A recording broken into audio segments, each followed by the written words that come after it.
अस्सलाम वालेकुम मोहतरम ख़वातीन व हज़रात। एक ऐसा सवाल कि आका सल्लल्लाहु अलैहि वसल्लम की बारगाह अक़दस में जिनको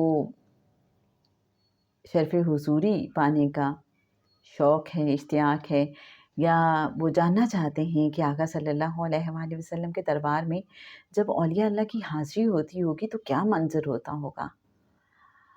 ये तसव्वुर करना भी कितना खूबसूरत है। तो ऐसा ही सवाल जनाब सैयद सरफराज अहमद शाह साहब से पूछा गया कि आप सल्लल्लाहु अलैहि वसल्लम के दरबार ख़ास में क्या हर वली अल्लाह की नशिस्त मख़सूस और मुक़र्रर होती है या जगह तब्दील होती रहती है। जनाब मुर्शिद कामिल सैयद सरफराज अहमद शाह साहब फरमाते हैं कि हर वली अल्लाह उस अज़ीम महफ़िल में नहीं बैठ पाता, सिर्फ़ सिलेक्टेड औलिया अल्लाह को वहाँ हाज़िरी की इजाज़त है और उनमें से हर एक की जगह मख़सूस होती है।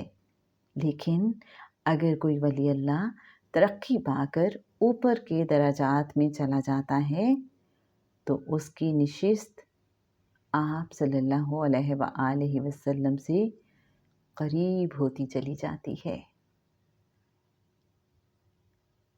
मेरे अच्छे सामीन, कितना खूबसूरत मंज़र है ये। इसके बाद क्या कहा जाए, बस महसूस करते हैं और दुआ करते हैं। पेज 53 किताब अर्ज़ फ़क़ीर। अस्सलामु अलैकुम व रहमतुल्लाहि व बरकातुहू।